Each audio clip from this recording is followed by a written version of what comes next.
Malaysia প্রবাসী ভাইগণ, আশা করি আপনারা প্রত্যেকে ভালো আছেন। মালয়েশিয়ার ভিসা সিন্ডিকেট সরকারের থেকেও শক্তিশালী। সিন্ডিকেটের অজানা রহস্য জেনে নিন। চলুন খবরে বিস্তারিত জেনে নেওয়া যাক। Malaysia calling visa syndicate Bangladesh সরকারের চেয়েও শক্তিশালী। আপনি ঠিকই শুনেছেন। আপনার কাছে অবাক লাগলেও বাস্তবতা এটাই। এরা চাইলে মালয়েশিয়া সহজে বাংলাদেশি কর্মী নেবে, আর তারা না চাইলে আরও জটিল সমীকরণ দাঁড় করাবে।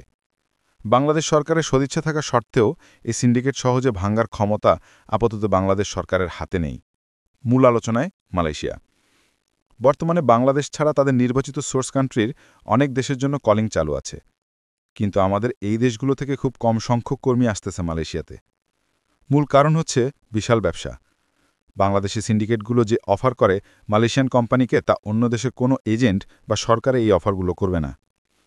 বাংলাদেশি এজেন্টগুলো মালয়েশিয়ার বিভিন্ন কোম্পানিগুলোকে কিভাবে কলিং ভিসায় মালয়েশিয়া সরকার থেকে বের করতে হবে এক্ষেত্রে সহায়তা করে, এবং তাদের কর্মী আনার খরচ এবং তাদের প্রথম বছরের ভিসা সব এজেন্সিই বহন করে। মালয়েশিয়া কোম্পানির জন্য এটা খুবই লাভজনক যে তারা কোম্পানি ভিসা প্রাপ্ত সহ মালয়েশিয়াতে বাংলাদেশে একটা কর্মী আসা পর্যন্ত বিমান টিকিট সবকিছু পর্যন্ত এজেন্সিই বহন করে। তারা শুধুমাত্র লোকগুলো এনে তাদের কাজে খাটায়। এই সুবিধা পৃথিবীর কোনো দেশের এজেন্সি সরকার দিতে পারবে না। এই সকল খরচ এবং এজেন্সিগুলোর লাভ সবকিছুই তারা শ্রমিকের ঘাড়ে চাপায়, এবং শ্রমিকরা সদিচ্ছায় তারা মালয়েশিয়া আসতে 4 থেকে 5 লাখ টাকা খরচ করে, যা Nepal, Sri Lanka, India, Pakistan, Philippine, Cambodia, Indonesia এই দেশগুলোর লোক কখনোই বহন করবে না। মালয়েশিয়া কলিং এই দেশগুলোর জন্য চালু থাকা অবস্থাতেও মালয়েশিয়ান কোম্পানিগুলো এই দেশগুলো থেকে খুব কম সংখ্যক শ্রমিক আনতে সকল খরচ মালয়েশিয়া কোম্পানি বহন করতে হয়। এই জন্য মালয়েশিয়ার কোম্পানিগুলো এবং তাদের বসদের প্রথম পছন্দ হচ্ছে বাংলাদেশি শ্রমিক, কারণ এই দেশগুলো থেকে কর্মী আনতে 1 টাকাও খরচ লাগে না, এবং কোথাও দৌড়াদৌড়ি করা লাগে না। সব কিছু এজেন্সিই করে দেয়। সে বিনা খরচে শ্রমিক এনে তার কোম্পানিতে খাটায়। বর্তমানে মালয়েশিয়ায় বিদেশি শ্রমিকদের ভেতরে সবচেয়ে বেশি বাংলাদেশি শ্রমিকরা কাজ করে, বৈধ এবং অবৈধভাবে।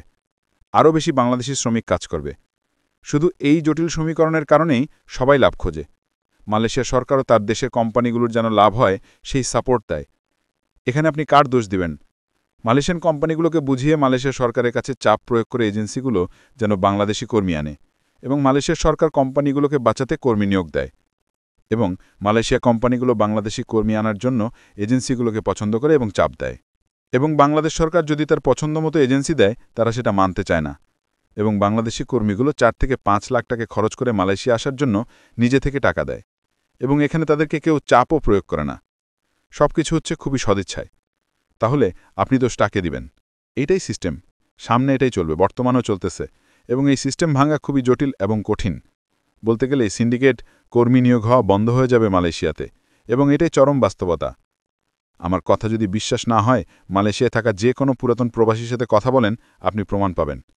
ভিডিওটা আমাদের সকল প্রবাসীদের সাথে শেয়ার করুন, আর আপনি যদি আমাদের এই চ্যানেলে নতুন হয়ে থাকেন, অবশ্যই আমাদের চ্যানেলটিকে সাবস্ক্রাইব করুন। মালয়েশিয়া সকল গুরুত্বপূর্ণ খবরাখবর সবার আগে পাওয়ার জন্য ধন্যবাদ সবাইকে।